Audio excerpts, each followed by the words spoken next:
اعوذ باللہ من الشیطان الرجیم بسم اللہ الرحمن الرحیم سامعین ناظرین السلام علیکم ورحمۃ اللہ وبرکاتہ۔ اردو گرامر کے ساتھ آپ کی خدمت میں حاضر ہوں۔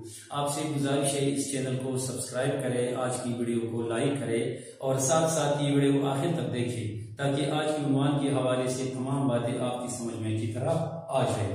اردو گرامر میں آج ہم نے ایک اہم عنوان کا انتخاب کیا ہے کیونکہ اکثر لوگ اس حوالے سے سوالات بھی کرتے ہیں اور کنفیوژن کا شکار ہو جاتی ہے، لہٰذا یہی کنفیوژن ختم کرنے کے لیے یہ ویڈیو میں آج کر رہا ہوں، اور وہ عنوان ہے کہ اسم کی بنیادی اقسام، یعنی اردو میں ہم اسم کی وہ کون سی بنیادی اقسام سیکھ کر تمام کے بارے میں اچھی طرح جان سکتے ہیں۔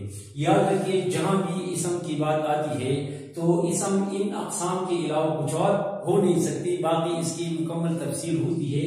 اور وہ بنیادی اقسام کیا ہے؟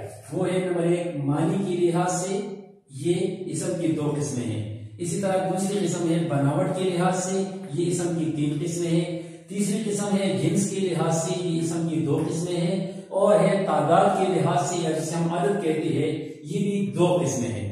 تو بنیادی طور پر جہاں بھی آپ اسم کو دیکھیں گے تو سب سے پہلے آپ یہ دیکھیں کہ اسم کیا ہے، معنی کے لحاظ سے ہے، بناوٹ کے لحاظ سے ہے، جنس کے لحاظ سے ہے، تعداد کے لحاظ سے۔ ان چاروں کے علاوہ اسم کچھ اور ہو نہیں سکتا۔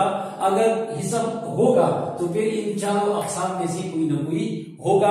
اس کی مزید تفصیل آپ مختلف ویڈیوز میں ملاحظہ کر سکتے ہیں، وہ میں نے کی ہوئی ہے اور اپلوڈ کی ہے۔ تو آئیے اس کی ذرا سی تفصیل ملاحظہ کرتے ہیں کہ اس کی پہلی قسم ہے معنی کے لحاظ سے، اور یہ اس کی 2 قسمیں ہیں۔ ایک کو کہتے ہیں اسم معرفہ، اسم معرفہ کسے کہتے ہیں؟ یہ خاص نام ہے، یعنی کسی خاص چیز، جگہ یا شخص کے نام کو اس میں معرفہ کہتے ہیں، مثلا قرآن، بیت اللہ، حضرت محمد صلی اللہ علیہ وسلم۔ آپ ملاحظہ کر سکتے ہیں کہ یہ خاص نام ہے جو ہر کسی کے نہیں ہو سکتی۔ اسی طرح اس کی دوسری قسم ہے اسم نکرہ، یعنی عام نام، کسی عام چیز، جگہ یا شخص کے نام کو اسم نکرہ کہتے ہیں، اور اس کی مثالیں ملاحظہ کر سکتے ہیں کتاب، گھر، مرد۔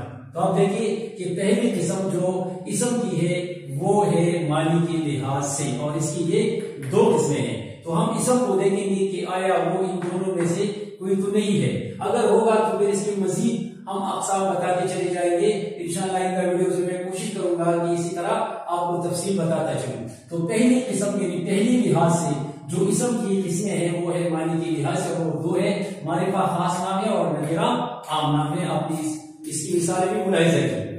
دوسری قسم ہے وہ ہے بناوٹ کے لحاظ سے، اور یہ اسم کی 3 قسمیں ہیں۔ بناوٹ کے لفظ اصل میں بنانا سے نکلا ہے، تو یعنی بنانے کے لحاظ سے، یعنی اسم کس طرح بنتا ہے، خاص کر بناوٹ کے لحاظ سے اس کی کیا کیا صورتیں ہو سکتی ہے۔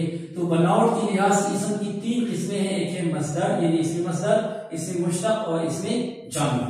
تفصیل ملاحظہ کر سکتے ہیں آپ کہ وہ اسم جس سے دوسرے کلمے یعنی اسم اور فعل بنتے ہیں، اسم و فعل سے بنتے ہیں، کس سے بنتے ہیں؟ مصدر سے۔ اس کا ایک اپنا خاص قاعدہ ہے، یہ انشاءاللہ آپ ملاحظہ کر سکتے ہیں، یا وہاں پر میں نے مختلف قسمیں بیان کی وہ آپ کر سکتے ہیں۔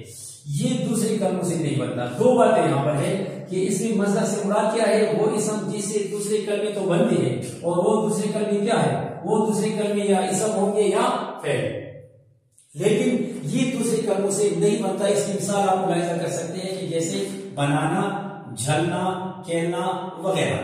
تو یہ بناوٹ کے لحاظ سے اسم کی پہلی قسم ہے۔ دوسری قسم ہے اسم مشتق۔ اسم مشتق یہ مصدر کی الٹ ہے، یعنی جو دوسرے کلموں سے بنتا ہے، یعنی مشتق دوسرے کلموں سے بنتا ہے، اس سے دوسرے کلمے نہیں بنتے۔ مصدر میں ہم نے کہا تھا کہ اس سے دوسرے کلمے بنتے ہیں، یہ دوسروں سے نہیں بنتا، جبکہ مشتق دوسرے کلموں سے بنتا ہے، اس سے دوسرے کلمے نہیں بنتے۔ مثلا آپ دیکھیے بناوٹ، یہ بناوٹ اصل میں بنانا سے بنا ہے، دیکھیے بنانا سے بناوٹ، تو بنانا مصدر ہے اور بناوٹ کیا ہے، یہ اس میں مشتق ہے۔ اس طرح جلنا سے جلنا مصدر ہے اور جلن کیا ہے، مشتق ہے، یہ جلنا سے بنا ہے۔ اس طرح کھیلنا ہمارے ساتھ کیا ہے، یہ اس میں مصدر ہے، اور اسے کھلاڑی یہ مشتق بن گیا ہے، اسے کھیلتا ہے، کھیلنا وغیرہ، کھیلنا مصدر ہے، کھیلتا ہے، کھلاڑی وغیرہ یہ کیا ہے، یہ اس میں مشتق ہے۔ اس کی تیسری قسم یعنی بناوٹ کے لحاظ سے وہ ہے اسم جامع، وہ کیا ہے، جو نہ دوسروں سے بنتا ہے اور نہ دوسرے سے بنتے، یعنی جامع اپنی جگہ پر یہ کڑا ہوا ہے، جم گیا ہے،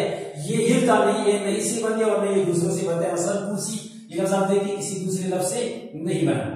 اسی طرح پتھر یہ دیکھیے نہ دوسروں سے بنا ہے اور نہ اس سے اور لفظ بنائے جا سکتے ہیں. اسی طرح زمین کا لفظ ہے یہ بھی کسی لفظ سے نہیں بنا اور نہ اس سے دوسرے الفاظ بنائے جا سکتے ہیں. تو آپ نے ملاحظہ کیا کہ دوسری لحاظ سے جو اسم کی قسمیں ہیں وہ ہے بناوٹ کے لحاظ سے، اور یہ تین ہے. اس میں مصدر ہے جس سے دوسرے کلمے بنتے ہیں، دوسروں سے نہیں بنتا. اس میں مشتق ہے جو دوسروں سے بنتا ہے، اس سے دوسرے نہیں بنتے. اسی طرح اس میں جامد ہے جو نہ دوسروں سے بنتا ہے اور نہ اس سے دوسرے بنتے ہیں. تو دوسری لحاظ سے وہ کیا ہے؟ بناوٹ کے لحاظ سے اسم کی قسمیں. تیسری لحاظ سے یعنی تیسری اہم قسم کیا ہے؟ وہ ہے جنس کے لحاظ سے، اور یہ دو ہے. کون سے؟ ایک ہے مذکر، ایک مؤنث جن کو ہم تذکیر و تانیث کہتے ہیں. تو مذکر آپ کو معلوم ہے کہ نر کے لیے جو بولا جانے والا اسم ہے اسے مذکر کہتے ہیں، مثلا مرد، گھوڑا، دادا.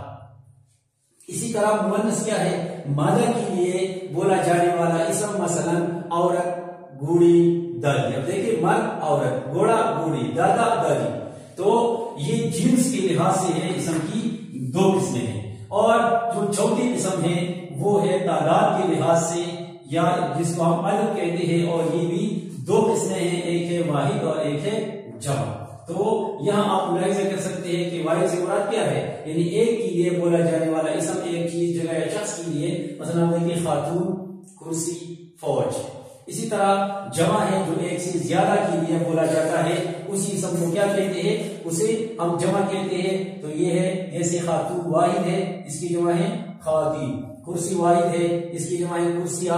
فوج واحد ہے اور اس کی جمع ہے افواج. تو آپ نے ملاحظہ کی کہ اسم کی بنیادی اقسام چار لحاظ سے ہے. نمبر ایک ہے معنی کے لحاظ سے، نمبر دوسری ہے بناوٹ کے لحاظ سے، تیسری ہے جنس کے لحاظ سے، اور چوتھی ہے تعداد یا عدد کے لحاظ سے. آپ جب بھی اسم کو دیکھیں گے تو ان چار لحاظ سے وہ خالی نہیں ہوگا. پھر اس کے مزید چھوٹی چھوٹی وہ اقسام ہو سکتی ہے، لیکن بنیادی طور پر اسم کی یہ اقسام ہے. ان چاروں سے اسم کبھی خالی نہیں ہو سکتا. تو امید ہے کہ آپ آج کے عنوان کے حوالے سے اچھی طرح سیکھ چکے ہوں گے. آئندہ تک اجازت دیجیے. اللہ حافظ.